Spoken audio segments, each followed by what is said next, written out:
Alright, this is usually the point where I go into ZBrush.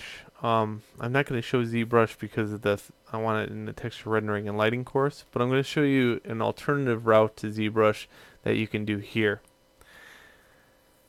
So the idea is we need a lot more detail. We need it in spots, and it's really hard to kind of paint on a warped coloring book. Okay, that's why we use ZBrush, because we can paint on the model live. But in here, what I could do is grab a new layer and set my brush to like a 4% opacity, and what I'm doing is tinting back some of this harshness and making sure that I don't go on the outside seam. So you got to be very careful about how you're applying this and where.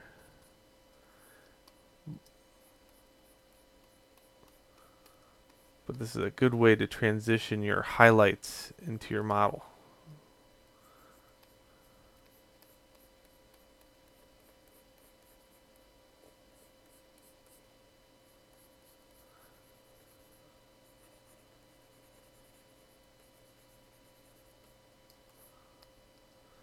And this does take a little bit of time and energy. So another thing I like doing once I get all that done is I go in here with a really fine brush and maybe a little higher opacity.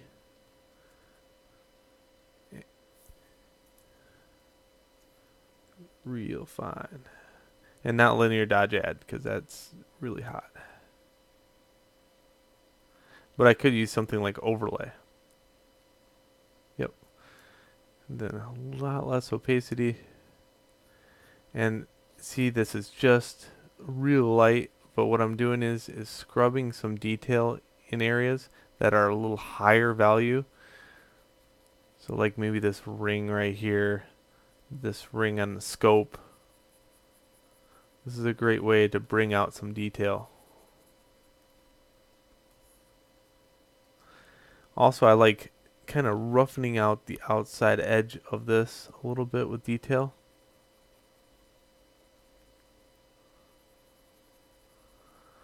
You know, when you use a metal part and it kind of gets old and weathered after a while. And keep in mind, you can mess around with, just using different values here. Like if you don't see a real good change on the overlay, you can switch over to linear dodge add, which helps on pieces that are a little bit brighter.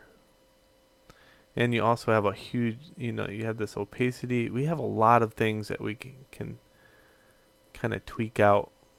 So I'm just kind of hand shading or adding some lines in here. And you can see this really close up, what I'm doing. Okay.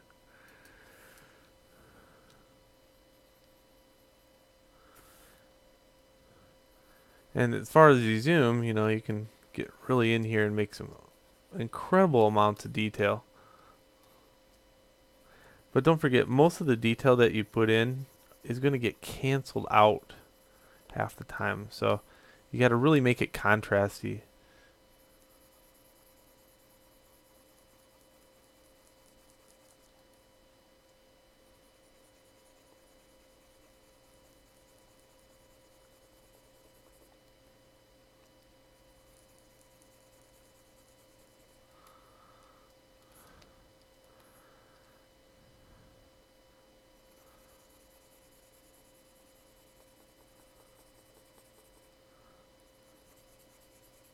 And in ZBrush, I could do things like make a handle for this very easy.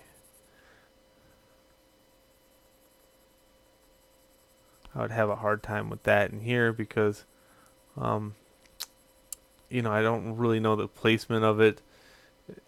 So usually what I do here is just make a very uniform texture with highlights and then start using the drop tools in their ZBrush. You can drop the model and paint in a whole bunch of detail and then pick it back up. It's really sweet.